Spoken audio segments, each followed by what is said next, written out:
ألا بذكر الله تطمئن القلوب. أعوذ بالله من الشيطان الرجيم. بسم الله الرحمن الرحيم. والسماء ذات البروج واليوم الموعود وشاهد ومشهود. قتل أصحاب الأخدود النار ذات الوقود إذ هم عليها قعود وهم على ما يفعلون بالمؤمنين شهود. وما نقموا منهم إلا أن يؤمنوا بالله العزيز الحميد الذي له ملك السماوات والأرض والله على كل شيء شهيد. إن الذين فتنوا المؤمنين والمؤمنات ثم لم يتوبوا فلهم عذاب جهنم ولهم عذاب الحريق. إن الذين آمنوا وعملوا الصالحات لهم جنات تجري من تحتها الأنهار ذلك الفوز الكبير. إن بطش ربك لشديد إنه هو يبدئ ويعيد وهو الغفور الودود ذو العرش المجيد فعال لما يريد. هل أتاك حديث الجنود فرعون وثمود بل الذين كفروا في تكذيب والله من ورائهم محيط بل هو قرآن مجيد في لوح محفوظ. صدق اللہ العظیم.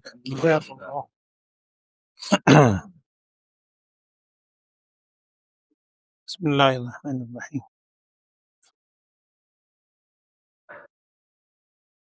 قرآن پاک کے اخیر میں مختصر صورتیں ہیں اور تقریباً یہ تمام صورتیں مکی ہیں، یعنی نبی صلی اللہ علیہ وسلم کی مدینہ منورہ کی طرف ہجرت کرنے سے پہلے کا جو دور ہے، اس دور کے مضامین میں بھی بہت زیادہ زور دیا گیا ہے بنیادی عقائد پر، توحید ہے، آخرت، رسالت وغیرہ پر.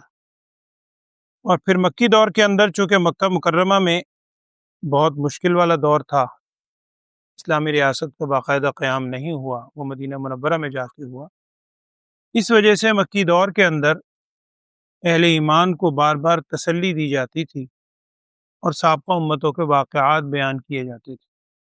جیسے سابقہ امتوں کے اندر جن لوگوں نے انبیاء علیہ الصلوۃ والسلام کی تکذیب کی، اسی طریق پر یہ کفار مکہ بھی تکذیب کر رہے ہیں، ان کا انجام بھی ویسا ہی ہوگا جیسا سابقہ امتوں کا ہوا. اس صورت کے اندر بھی ابتدا میں اللہ جل شانہ نے چند باتوں کی قسم کھائی، چند چیزوں کی قسم ہے، 4 چیزیں ہیں جن کی قسم کھائی. ان کی قسم کھانے کے بعد ایک سابقہ امتوں کا ایک واقعے کا ذکر ہے، قتل اصحاب الاخدود، اور تقریباً اخیر صورت تک اسی کا ذکر ہے. ابتدا میں جو قسم کھائی ہے اللہ جل شانہ نے وہ 4 چیزیں. پہلی چیز تو ہے ذات البروج والسماء ذات البروج، قسم ہے آسمان کی جو کہ برجوں والا ہے. برج عام طور پر عربی میں اس چیز کو کہا جاتا ہے جو بہت نمایاں ہو، بہت واضح ہو. اسی وجہ سے تبرج کہتے ہیں بے لباس ہونے کو. ولا تبرجن تبرج الجاہلیت الاولی، وہاں قرآن نے ذکر کیا ہے دوسری جگہ سورہ احزاب کے اندر کہ اس طرح کی زمانے جاہلیت میں جیسے وہ عورتیں زیب و زینت اختیار کرتی تھی، بے حیائی والی وہ نہ کرو. آپ دیکھیں کہ ہم اردو زبان میں بھی کسی محل میں جو بڑی نمایاں اوپر کوئی چیز ہوتی ہے ہم اس کو کہتے ہیں برجی. یہ برج نظر آ رہا ہے، دور سے نمایاں نظر آتا ہے، تو برج کا مطلب ہے جو بڑی نمایاں نظر آنے والی چیز ہو، واضح ہوگی. اس میں اب السماء ذات البروج سے کیا مراد ہے؟ مختلف مفہوم لکھے ہیں تفاسیر میں. ایک مفہوم تو یہ ہے کہ اس سے مراد ذات البروج سے مراد ہے، یعنی وہ آسمان جو برجوں والا ہے، یعنی آسمان کے اندر مختلف ستارے ہیں، اور خاص طور پر وہ ستارے جن کا ایک جگہ جھمگھٹا ہوتا ہے، ان کے مختلف نام بھی رکھے ہوئے ہیں. لب اکبر کہتے ہیں، مختلف ستاروں کے نام ہیں۔ تو وہ جو آسمان ہے ستاروں والا، برجوں والا، اس کی قسم ہے۔ کچھ مفسرین کا کہنا ہے کہ یہاں ذات البروج سے مراد وہ مقامات ہیں کہ جن مقامات پر فرشتے بیٹھتے ہیں شیطان کو وہ شہاب مارنے کے لیے۔ اگلی صورت میں آ رہا ہے السماء والطارق وما ادراک ما الطارق النجم الثاقب۔ وہ جو نجم ثاقب ہے اس کو مارنے کے لیے شیطان کے فرشتوں کے بیٹھنے کی کچھ جگہیں ہیں آسمانوں میں، ان کو برج کہتے ہیں۔ یہ بھی مراد ہو سکتا ہے، اور بھی مختلف معنی ہیں۔ قرآن کے الفاظ یہی ہیں کہ قسم ہے آسمان کی جو برجوں والا ہے، یعنی اس کے اندر مختلف برج ہیں، ستارے ہیں۔ کچھ کہتے ہیں کہ یہ جو ان کی گزرگاہیں ہیں، یعنی جن راستوں سے یہ سورج چاند وغیرہ یہ گزرتے ہیں، ستارے گزرتے ہیں، ان کو برج کہتے ہیں۔ واللہ عالم، سارے مفہوم ہو سکتے ہیں۔ ایک تو اس کی قسم کھائی، یہ قسم ہے، جواب قسم آگے آئے گا۔ دوسری چیز کیا ہے؟ والیوم الموعود، قسم ہے وعدے والے دن۔ اس سے مراد وہی ہے، بار بار وعدے والا دن آتا ہے، وہ قیامت کے دن آنے والا ہے جس کا وعدہ کیا گیا ہے، اس سے ڈرو قیامت کے دن۔ وشاہد و مشہود، لفظی معنی تو ہے کہ قسم ہے شاہد کی اور مشہود کی۔ ہمارے تو نام بھی رکھتے ہیں کہ شاہد کی قسم، مشہود کی قسم، لیکن شاہد کا مطلب ہے لفظی معنی حاضر ہونے والا، اور مشہود اسی سے اس میں مفعول ہے حاضر ہوا، یعنی جس کی طرف حاضر ہوا جائے۔ کیا مراد ہے؟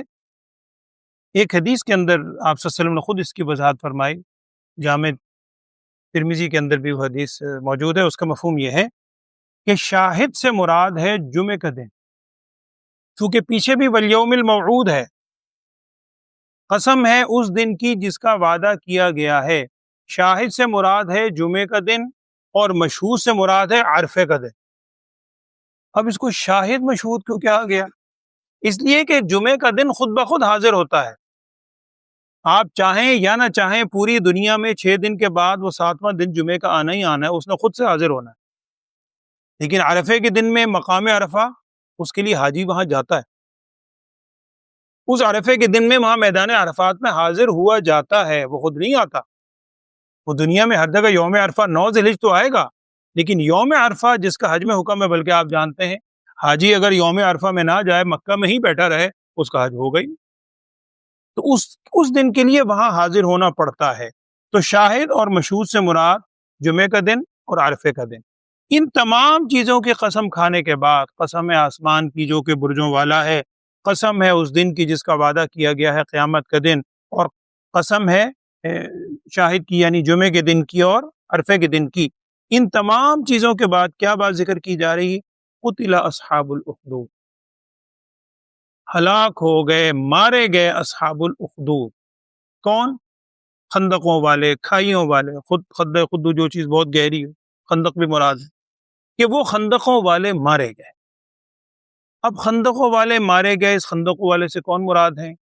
صحیح مسلم کے اندر بڑی طویل حدیث ہے، اس کا مفہوم میں آپ سے عرض کر دیتا ہوں۔ چونکہ خندقوں والے جن میں خندقوں میں گئے، آگ لگی، اللہ کی طرف سے آگ کا عذاب آئے، اس کے کئی واقعات آتے ہیں تاریخ کے اندر بھی، لیکن یہاں جو واقعہ مراد ہے اس سے یمن کے علاقے کا ایک واقعہ، میں اس کا مفہوم عرض کر دیتا ہوں، طویل واقعہ ہے۔ یمن کے علاقے میں، چونکہ یہ عرب کے بالکل نزدیک اپنا اسی میں تھا، اپنے نجد میں موجود ہے، نجران میں، تو یمن کے علاقے میں ایک بادشاہ تھا اس دور کے اندر۔ تاریخ میں بعض کتابوں میں اس کا نام بھی نقل کیا ہے، ذو نواس اس کا لقب تھا، یوسف نام تھا اس کا، ذو نواس نامی اس کا لقب تھا۔ وہ ایک بادشاہ وہاں موجود تھا یمن کے علاقے میں۔ یہ جو بادشاہ وہاں موجود تھا، اس بادشاہ میں جیسے آج کل ہم دیکھتے ہیں کہ مختلف ہوتے ہیں، ہم نے وزیر رکھے ہوئے ہیں، اس سے مشورہ کر رہے ہیں، فلاں سے مشورہ، فلاں سے مشورہ۔ اس زمانے میں بادشاہ نے اپنے دربار کے اندر جادوگر رکھے ہوتے تھے، چونکہ توہم پرست لوگ تھے، ان سے مشاورت کرتے تھے ہر چیز میں کہ جی ہمیں ذائچہ بنا کے دکھاؤ، اب کیا کرنا مفید ہے، ہم یہ قدم اٹھائیں یا نہ اٹھائیں، یہ کریں یا نہ کریں۔ تو اسی طرح اس بادشاہ کے دربار میں ایک بڑا مشہور جادوگر تھا۔ وہ جادوگر ہر قسم کا اس کو مشورہ دیا کرتا تھا، یوں کرو، ایسے کرو۔ وہ عمر رسیدہ ہو گیا۔ اس جادوگر نے بادشاہ سے کہا کہ جناب کوئی نوجوان ایسا ہوشیار ایسا ہمیں دو جس کو میں یہ اپنا علم وغیرہ جو بھی ہے جادوگری سکھا سکوں، تاکہ یہ میرا نائب ہو اور تمہارا یہ کام چلتا رہے۔ بادشاہ نے منتخب کیا ایک نوجوان کو، بڑا ہوشیار آدمی، اس کو منتخب کر کے نوجوان بچے کو اس کو وہاں بھیجا۔ عبداللہ تامر نامی کتابوں میں نام ہے، واللہ عالم تاریخ کی کتابوں میں تفاسیر میں بھی نقل کیا، عبداللہ تامر نامی یہ نوجوان تھا، اور لکھا ہے کہ نبی صلی اللہ علیہ وسلم کی بعثت سے بعضوں نے 70 سال کا وقفہ بھی لکھا ہے، 70 سال، یہ واللہ عالم، یعنی حضرت عیسیٰ علیہ السلام کے آسمانوں پر اٹھائے جانے کے بعد اور نبی صلی اللہ علیہ وسلم کی تشریف آوری سے پہلے، لیکن آپ صلی اللہ علیہ وسلم کے زمانے سے اس کا زمانہ قریب تھا، بعضوں نے 70 سال کی مدت لکھی، آپ صلی اللہ علیہ وسلم کی تشریف آوری سے 70 یا 100 سال پہلے یہ واقعہ ہوا۔ یمن میں وہ بادشاہ تھا، اس نے نوجوان کو منتخب کیا اور اس کو جادوگر کی طرف بھیجنا شروع کر دیا کہ بھائی جاؤ وہاں سے۔ یہ جادوگر وہاں، یہ نوجوان جاتا ہے جادوگر کے پاس سیکھنے کے لیے۔ وہیں راستے میں ایک راہب بھی رہتا تھا، اس کا بھی وہ جو آپ کہنے گرجا وغیرہ، کیونکہ اس وقت عیسائیت تھی اور عیسیٰ علیہ السلام کو صحیح طور پر ماننے والا تھا، صحیح توحید کے مذہب پر تھا، اس زمانے میں جو بھی تھا مذہب۔ اس نوجوان نے اس راہب کے پاس بھی جانا شروع کر دیا، یہ راہب کے پاس بھی بیٹھتا، راہب نے اس کو بتایا کہ یہ جادوگری وغیرہ تو کچھ بھی نہیں، اصل تو اللہ کی ذات ایک ہے، توحید کے اوپر قائم رہو، عیسیٰ علیہ السلام اللہ کے برگزیدہ پیغمبر گزرے، اللہ نے آسانوں اٹھایا، ساری تعلیم عیسائیت کی تھی۔ یہ نوجوان ذہین تو بہت تھا، یہ بڑا متاثر ہوا۔ اب یہ راستے میں اس راہب کے پاس بھی جاتا، پھر جادوگر کے پاس چلا جاتا، کیونکہ بادشاہ کو بھی وہاں حاضری لگوانی ہے، بادشاہ کو پتہ چلے، پھر واپسی میں بھی کچھ دیر بیٹھتا، پھر آتا جاتا۔ اسی میں کچھ تاخیر بھی، بڑے لمبے واقعات لکھے ہیں، لیکن تاریخ کی باتیں ہیں کہ اس میں تاخیر بھی ہوتی، یہ مار بھی کھاتا رہا، سختیاں بھی جھیلتا رہا، راہب سے بھی اور زیادہ تر بادشاہ سے بھی اپنا سختیاں جھیلتا، لیکن برداشت کرتا رہا۔ اللہ نے پھر اس کے اندر کیا طاقت دی وہ آگے آ رہے ہیں۔ اب جب ایک عرصہ ہو گیا، یہ نوجوان وہاں سیکھتا رہا اور خاص طور پر راہب کے پاس جانے سے صحیح مذہب اس زمانے میں ایمان لے آیا اس پر۔ تو ایک مرتبہ نوجوان آ رہا تھا تو راستے میں اس نے دیکھا کہ لوگوں کا ایک مجمع ہے، جمع ہے، اور دیکھ رہے ہیں کہ کوئی درندہ ہے موجود، مختلف نام ہے، میں اس کا خلاصہ عرض کر رہا ہوں۔ ایک درندہ دیکھا جو راستے میں بیٹھا ہوا، راستہ روک، اور لوگ اسے ڈر رہے ہیں۔ اس نوجوان نے کوئی پتھر وغیرہ کوئی چیز اٹھائی اور یہ الفاظ کہے جس کا مفہوم یہ ہے، اللہ کو پکار کے کہ اللہ اگر اس راہب کا دین سچا ہے جس کے پاس میں جا کے بیٹھتا ہوں تو میرے اس پتھر سے یہ درندہ مر جائے۔ یہ کہہ کے اس پتھر کو مارا، چھوٹا سا پتھر، نوجوان کتنی قوت ہوگی، اس نے مارا، کرنے والا اللہ ہے، اللہ کی شان کہ وہ درندہ اس پتھر سے مر گیا۔ اب لوگ تو مجمع تو تھا ہی، پہلے لوگ ڈر کے کھڑے، وہ بڑے متاثر ہوئے نوجوان، وہ کہنے لگی اس کے پاس کوئی خاص علم ہے، کچھ کہنے لگے اس نے جادو سیکھ لیا، وہ جو جادو سیکھنے جاتا نا بس یہ جادوگر ہو۔ شہرت ہوئی باتوں کی، کوئی اور آیا شخص، وہ لکھا ہے کتابوں میں کہ ایک نابینا آیا، وہ پہلے بینا تھا، یعنی بینائی تھی، بعد میں کسی تکلیف کی وجہ سے نابینا ہو گیا، اس نے آ کے اپنا دکھڑا بیان کیا کہ جی مجھے یہ ہے۔ اس نوجوان نے کہا کرنے والا میں کچھ نہیں کرنے والا، وہ اللہ کرنے والا ہے، اللہ پر ایمان لے آؤ، اللہ پر ایمان لے آؤ، توحید کو مانو، پھر میں دعا کرتا ہوں، تم بھی دعا کرو، اللہ تعالیٰ کی قدرت ہے۔ وہ بھی وہ بھی ایمان لے آیا، اس نے دعا کی، اس کی بینائی بھی آ گئی۔ اب یہ اس قسم کے جو واقعات ہوئے، یہ ہوتے ہوتے بادشاہ تک پہنچ گئے۔ بادشاہ نے اس کو بلایا اور لکھا ہے کہ شروع میں اس کو بڑا اپریشیٹ کیا کہ واہ بھی واہ، تو نے باقی جادوگری سیکھ لی، اور ایسا جادو تو اس کو بھی نہیں آتا جادوگر کو جو تو کر رہا ہے کام۔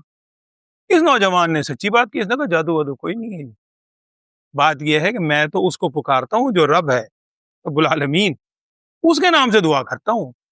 بادشاہ نے شروع میں اس کو دھمکایا وغیرہ کہ یہ نوجوان اللہ کی شان، اللہ نے استقامت دی بھی، یہ جناب اس پہ قائم رہا۔ اب جب یہ اس پہ قائم رہا، بادشاہ کو بڑا غصہ ہے، اس نے اس راہب کو بھی بلایا، اور لکھا ہے وہ جو نابینا تھا جس کی وجہ سے شہرت ہو رہی تھی، ہر بندہ آگے پوچھتا تھا، اس کو بھی بلایا، ان دونوں کو بادشاہ نے ختم کروا دیا، مار دی، اور اس نوجوان سے کہا کہ دیکھ اگر تو نہیں مانے گا تو میں جناب تجھے بھی ختم کر دوں۔ انہوں نے کہا جو مرضی کر لے، کرنے والا وہ، یہ ڈٹ گیا۔ اب اللہ جل شانہ کی طرف سے اس کی کیا کرامت ظاہری ہے، میں عرض کر رہا ہوں کہ احادیث کے اندر یہ پورا واقعہ لکھا ہوا ہے، اس کو خلاصہ عرض کر رہا ہوں، شاید الفاظ کچھ اور ہوں۔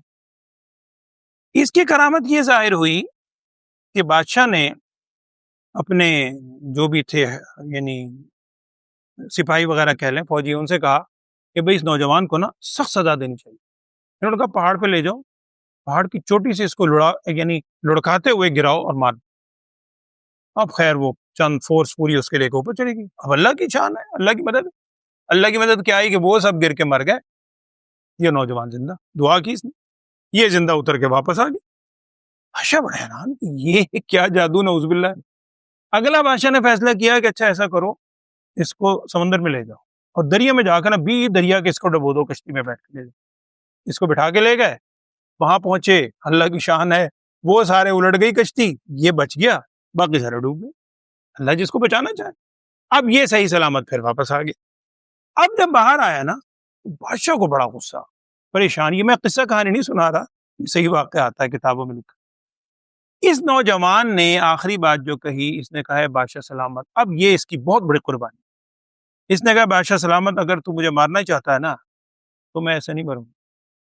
میرے مارنے کی تدبیر یہ ہے کہ مجھ کو تو سولی پہ چڑھا، یا جس طرح بھی تو نے مارنا ہے، اور مجھے جو تیر مارنا ہے نا، میں ایک لفظ بولتا ہوں، وہ لفظ پڑھ کے مجھے تیر مارے گا تو میں مر۔ اس نے وہ الفاظ کیا کہے؟ اس نے کہا کہ الفاظ یہ کہنا کہ بسم اللہ رب الغلام، بسم اللہ رب الغلام، اللہ کے نام کے ساتھ جو اس غلام کا رب ہے، جب تیر مارو گے پھر مروں گا۔ خیر اس نے بسم اللہ رب الغلام کے ساتھ تیر مارا، اور وہ تیر لگنا تھا، وہ نوجوان اللہ کے نام پہ شہید۔ اچھا لوگ سارے جمع کیے بادشاہ نے کہ دیکھو بھئی یہ لوگوں کو ڈرانے کے لیے، دھمکانے کے لیے۔ اللہ کی شان ہے، اس نوجوان کا مقصد ہی یہ تھا کہ میں جب سب کے سامنے، ہزاروں کے مجمع کے سامنے جب شہید ہوں گا، جان تو دینی ہے، تو اس سے انشاءاللہ ان لوگوں کے دلوں پہ اثر آئے گا رب کا، رب العالمین کی طرف رخ موڑنا تھا۔ اب وہ سارا کا سارا مجمع پکار اٹھا کہنے لگے آمنا برب الغلام، آمنا برب الغلام، ہم رب الغلام پہ ایمان لاتے ہیں، ہم اس غلام کے رب پہ ایمان لاتے ہیں۔ اب بادشاہ نے کہا ابھی تو ایک تھا، اب سارا مجمع ہو گیا۔ پھر اس کے بعد بادشاہ نے جو کیا اس کا ذکر ہے یہاں اس قرآن کی آیت۔ اس بادشاہ نے خندق کھدوائی، اور کچھ کہتے ہیں کہ گلی محلوں میں ہر جگہ خندق کھدوائی، کچھ کہتے ہیں کہ ایک کھلے میدان میں خندق کھدوائی۔ اور جامع ترمذی کی روایت میں آگے ایک دو الفاظ اور بھی ہیں، بڑی طویل روایت ہے، وہ میں عرض کر دیتا ہوں، صحیح مسلم کی، بلکہ صحیح مسلم کی روایت میں، جامع ترمذی میں بھی ہے، مسند احمد میں، کئی حدیث کی کتابوں میں۔ اس نے جب خندق کھدوائی تو خندق کھدوانے کے بعد اس نے لوگوں سے کہا کہ جو یعنی اس کا انکار کرے گا، رب الغلام کا جس پہ تم ایمان لائے ہو، انکار کرے گا اسے چھوڑوں گا، اور جو اس غلام کے رب کو مانے گا، ایمان لائے گا، اس کو میں اٹھا کے خندق آگ، اس نے باقاعدہ آگ لگوائی اس خندق کے اندر، بہت بڑی خندق دلوائی۔ قتل اصحاب الاخدود النار ذات الوقود، ایندھن والی تھی وہ آگ جو اس نے خندقوں میں کھدوائی۔ اور اس نے جناب ایک ایک کر کے سب بندے جان قربان کر رہے ہیں، ماننے پہ کوئی تیار۔ کیا ایمانی درجہ تھا، مقام تھا ان کا۔ وہ میں عرض کر رہا تھا اس روایت کے اندر اخیر میں ایک لفظ آتا ہے کہ صرف ایک عورت جس کی گود میں بچہ تھا، دودھ پیتا بچہ تھا، بالکل شیخوار بچہ جو بول نہیں سکتا ابھی، اس عورت وہ تھوڑی سی جھجکی، ایمان میں نہیں آیا، وہ تھوڑا سا جھجکی اس بچے کی خاطر کہ میں جاؤں گی میرا بچہ بھی جائے گا۔ تو وہاں روایت میں الفاظ یہ ہیں کہ یہ بچہ بولا، اللہ نے اس کو گویائی عطا کی، اس بچے نے کہا کہ ماں ڈرنا، یہ کچھ بھی نہیں ہے، آگ، یہ آگ کیا چیز ہے۔ اس پر وہ بچے سمیت وہ عورت بھی کود گئی۔ تب یہ ساری کی ساری کیفیت ہوئی، اور آگے الفاظ یہ ہیں کہ جب یہ ساری کیفیت کی تو وہ دیکھ رہے تھے۔ اچھا اس کا نتیجہ پھر کیا ہوا، آگے الفاظ آتے ہیں، میں بات مکمل کر دیتا ہوں۔ الفاظ آگے یہ ہیں کہ جب انہوں نے خندق کھدوائی، اور قرآن کے الفاظ میں وہ وہاں بیٹھے ہوئے دیکھ رہے تھے، سب کام پر گواہ تھے، موجود تھے، اور وہ انتقام نہیں لے رہے تھے مگر اس بات کا کہ الا ان یؤمنوا باللہ العزیز الحمید، وہ اللہ تعالیٰ پر جو عزیز حمید ہے اس پر ایمان لے، اس بات کا بدلہ لے رہے تھے۔ اب جب وہ خندق کے اندر سب کود پڑے اور سب اللہ کے نام پر قربان ہو گئے، ہزاروں کی تعداد میں، بعضوں نے ہزار سے زائد تو ہے، کئی ہزار، 10,000 اور اس سے بھی زیادہ الفاظ ہیں، واللہ عالم، قرآن کے اندر چونکہ وضاحت نہیں ہے میں اس لیے نہیں عرض کر رہا، ہزاروں کی تعداد میں تھی وہ لوگ۔ جب وہ سب اللہ کے نام پر قربان ہو گئے، اب اللہ جل شانہ کی رحمت کو پھر جوش آیا، وہی جو آگ تھی، ہوا کے ساتھ وہ آگ پھیلی، اور یہ جو بادشاہ کے حواری سارے تھے، یہ سب کے سب اس آگ کے اندر جل گئے۔ اس کا بھی ذکر آگے آ رہا ہے، اور اس میں لکھا ہے کہ یہ جو بادشاہ تھا ذو نواس، یہ وہاں سے بھاگا، آگ سے بچتے ہوئے دوڑ لگائی، اور اس نے بھاگتے بھاگتے جو بھی دریا تھا اس میں کود گیا اور ڈوب کے مر گیا، یہ بھی مر گیا، اور سب وہ بھی وہاں پر ہلاک ہوئے۔ اس کی طرف یہاں اشارہ کیا جا رہا ہے کہ قتل اصحاب الاخدود، وہ جو خندق والے تھے، خندق والے ہلاک ہوں، انہوں نے کیا واقعہ کیا؟ یہ بڑا مشہور واقعہ تھا جس کا ذکر یہاں آ رہا ہے۔ اور آگے روایات میں آتا ہے کہ حضرت عمر فاروق رضی اللہ تعالیٰ کے دور خلافت میں، عمر فاروق رضی اللہ تعالیٰ کے دور خلافت کے اندر ایک علاقے کی کھدائی ہو رہی تھی، جس کے بارے میں مشہور یہ تھا کہ وہاں یہ بچہ دفن ہے، نوجوان۔ اس علاقے کی کھدائی ہو رہی تھی، یہ بھی تاریخ کی کتابوں میں لکھا ہے، میرے خیال میں جامع ترمذی کے اندر بھی یہ الفاظ موجود ہیں، اس کا مفہوم عرض کر رہا ہوں۔ کھدائی ہوتے ہوئے اس نوجوان کی میت سامنے آئی، بالکل تر و تازہ، اور لکھا ہے کہ اس کا ہاتھ اپنی کنپٹی پہ جہاں تیر لگا تھا نا وہاں رکھا ہوا تھا۔ ان صحابہ موجود تھے، انہوں نے جب ہاتھ ہٹایا تو خون اسی طرح نکلنا شروع ہو گیا، جب ہاتھ رکھتے تھے خون بند ہو جاتا تھا۔ اطلاع بھجوائی حضرت عمر فاروق رضی اللہ عنہ کو یمن کے علاقے سے، عمر فاروق رضی اللہ عنہ نے حکم دیا کہ اس کو ویسے ہی اعزاز کے ساتھ دوبارہ دفن کر دیا جائے۔ تو یہ اس نوجوان کا واقعہ ہے جس کی طرف یہاں اشارہ کیا جا رہا قرآن۔ وہ کیا واقعہ ہے وہ آپ دیکھ لیجیے۔ اعوذ باللہ من الشیطان الرجیم، بسم اللہ الرحمن الرحیم۔ اسی میں ترجمہ بھی آ جائے گا اور واقعے کی بھی آئے گی تفصیل انشاءاللہ۔ والسماء ذات البروج، قسم ہے آسمان کی جو برجوں والا ہے۔ والیوم الموعود، قسم ہے وعدے والے دن کی، یعنی قیامت کے دن۔ وشاہد ومشہود، قسم ہے حاضر ہونے والے دن کی، یعنی جمعے کا دن، ومشہود، اور حاضر ہوئے ہوئے کی کہ جس کے پاس حاضر ہوا جاتا ہے، عرفات کا دن۔ قتل اصحاب الاخدود، ہلاک ہو گئے اصحاب الاخدود، کھائیوں والے، خندقوں والے۔ الناری ذات الوقود، وہ ایک آگ تھی، ذات الوقود، ایندھن والی، جو انہوں نے آگ دہکائی تھی، ایندھن والی آگ تھی۔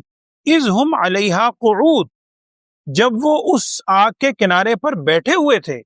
وہم علی ما یفعلون بالمؤمنین شہود، اور جو کچھ وہ ایمان والوں کے ساتھ کر رہے تھے، شہود، اس کے گواہ تھے، موجود دیکھ رہے تھے کہ اپنے سامنے ہم اٹھا کر ان کو آگ میں پھینک رہے ہیں۔ وما نقموا منہم، وہ ان سے بدلہ نہیں لے رہے تھے، الا مگر اسی بات کا کہ ان یؤمنوا باللہ العزیز الحمید، کہ وہ ایمان لے آئے ہیں اللہ کی ذات پر جو کہ بڑا ہی غالب ہے، بڑی ہی تعریف کے لائق ہے۔ کون سا اللہ؟ آگے اس کی اللہ تعالیٰ کی صفات ہیں۔ الذی لہ ملک السماوات والارض، وہ اللہ، اسی کے لیے ہے بادشاہت آسمانوں کی اور زمین کی۔ واللہ علی کل شیء شہید، اور اللہ تعالیٰ ہر چیز پر گواہ ہے۔ ان الذین فتنوا المؤمنین والمؤمنات، یہ ان لوگوں کا اب ذکر ہے کہ جنہوں نے آزمائش میں ڈالا ایمان والوں کو، جنہوں نے ستایا، آزمائش میں ڈالا، جنہوں نے ستایا مومن مردوں اور مومن عورتوں کو، ثم لم یتوبوا، پھر توبہ بھی نہیں۔ اس سے بعد حضرات نے ایک عجیب نکتہ لکھا ہے بعض تفاسیر میں، انہوں نے لکھا ہے اللہ کی رحمت دیکھیں کہ یہ ذکر ان کا ہے جنہوں نے اتنا سخت ان کے ساتھ یہ کام کیا، آزمائش میں ڈالا، آگ میں ڈال دیا، نعوذ باللہ، ان کے لیے بھی اللہ کی جانب سے توبہ کا دروازہ کھلا ہے۔ ان کو بھی کہا جا رہا ہے جنہوں نے آزمائش میں ڈالا، لیکن اگر توبہ کر لی تو چلو پھر بھی اللہ معاف کر دے گا، لیکن اگر ثم لم یتوبوا، اس آزمائش کے ڈالنے کے بعد اگر توبہ نہیں کی پھر بھی، اب کیا ہوگا؟ فلہم عذاب جہنم، لہذا جب توبہ نہیں کی تو ان کے لیے جہنم کا عذاب، ولہم عذاب الحریق، اور ان کی عذاب ہے جلانے والا۔ بعد میں لکھا ہے کہ یہ دوبارہ جہنم کا عذاب بھی وہی ہے جلانے والا، اور آگے عذاب ہے حریق جلانے والا۔ ایک تو تاکید کے لیے بھی ہے، اور ایک یہ بھی ہے جیسا کہ ابھی میں نے عرض کیا کہ وہ خود بھی دنیا میں بھی اس آگ میں جل کے ختم ہوئے تھے، اور وہی آگ آگے جائے۔ ان الذین آمنوا وعملوا الصالحات لهم جنات تجری من تحتها الانہار، اس کے مقابلے میں بے شک وہ لوگ جو ایمان لائے اور نیک اعمال کیے، ان کے لیے باغات ہیں، تجری من تحتها الانہار، جس کے نیچے سے نہریں بہتی ہیں۔ ذالک الفوز الکبیر، یہ ہے بڑی کامیابی، یہ بڑی کامیابی ہے ایمان اور اعمال صالحہ، اللہ ہمیں نصیب فرمائے، آمین۔ اب آخر میں ڈرایا جا رہا ہے، یہ واقعہ سنانے کے بعد، واقعے کی طرف اشارہ کرنے کے بعد، چونکہ مکی صورت ہے، اب اہل مکہ کے سامنے یہ بات رکھی جا رہی ہے کہ دیکھو اگر تم بھی باز نہ آئے تو یاد رکھو ان بطش ربک لشدید، آپ کے رب کی جو پکڑ ہے نا لشدید، وہ بہت سخت ہے۔ اور اللہ کی ذات ہوا یبدئ و یعید، اللہ کی ذات وہی ہے جس نے ابتدا میں پیدا کرتا ہے، ویعید، اور وہی دوبارہ بھی پیدا کرے گا، اسی کی طرف وہ تمہیں اس طرف پھر لوٹائے گا۔ وَهُوَ الْغَفُورُ الْوَدُودُ، اور وہی اللہ ہے جو بڑا بخشنے والا ہے، ودود بہت ہی محبت کرنے والا ہے۔ ذو العرش المجید، عرش والا ہے، مجید اور بہت ہی بزرگی والا ہے۔ فعال لما یرید، جو چاہتا ہے وہ کرنے والا ہے، جو وہ چاہتا ہے، جس کا ارادہ کرتا ہے، فعال کرنے والا ہے، کوئی اس سے پوچھنے والا نہیں۔ حل اتاک حدیث الجنود، اب پھر چونکہ مکی صورت ان کے سامنے آ رہی ہے کہ کیا آپ کے پاس آئی خبر لشکروں کی؟ لشکروں کی بات آپ کے پاس آئی؟ کون سے لشکر؟ دو لشکروں کا ذکر ہے، فرعون و سمود، فرعون کا لشکر اور قوم سمود، کیونکہ قوم سمود یہ عرب سے جب جایا کرتے تھے، پہلے کئی دفعہ واقعہ آیا، ان کے راستے میں اس کے کھنڈرات آتے تھے، تو اس کا ذکر ہے کہ کیا آپ کے پاس لشکروں کی خبر آئی، یعنی فرعون کا لشکر اور اہل سمود کا لشکر۔ بل الذین کفروا فی تکذیب، بلکہ وہ لوگ جو کہ کافر ہیں، فی تکذیب، وہ جھٹلانے میں ہی لگے ہوئے ہیں۔ واللہ من ورائہم محیط، اور اللہ تعالی ہر طرف سے ان کا احاطہ کرنے والا ہے، ان کو گھیرنے والا ہے۔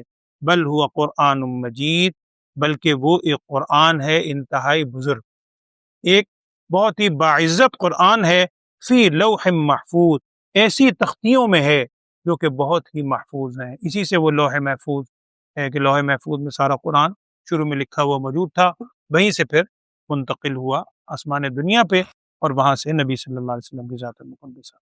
تو یہ اہل مکہ کو بھی پکارا جا رہا ہے۔ ظاہری بات ہے یہ واقعہ سنانا مقصد نہیں ہے، مقصد تو ہمارے لیے ہے کہ ہم ابھی یعنی دارالعمل میں ہیں، ہم اللہ کے حضور توبہ کریں، اور یہ جو ثم لم یتوبوا کے الفاظ ہمارے ہی وجہ سے ہیں کہ اللہ تعالیٰ ہمیں سچی توبہ کرنے کی توفیق عطا فرمائے، اللہم آمین۔ الحمدللہ رب العالمین، اللہم صلی علی سیدنا و مولانا محمد وعلی آل سیدنا و مولانا محمد وبارک وسلم ثم صلی علیہ۔ اللہم ارنا الحق حقا وارزقنا اتباعہ، وارنا الباطل باطلا وارزقنا اجتنابہ۔ اللہم وفقنا لما تحب وترضى واجعل آخرتنا خيرا من الأولى يا أرحم الراحمين۔ اللهم إنا نسألك العفو والعافية والمعافاة الدائمة في الدين والدنيا والآخرة۔ اللهم إنا نسألك من خير ما سألك منه نبيك محمد صلى الله عليه وسلم، ونعوذ بك من شر ما استعاذ منه نبيك محمد صلى الله عليه وسلم، وأنت المستعان وعليك البلاغ، ولا حول ولا قوة إلا بالله العلي العظيم۔ وصلى الله تعالى على خير خلقه سيدنا ومولانا محمد وعلى آله وأصحابه أجمعين، آمين برحمته۔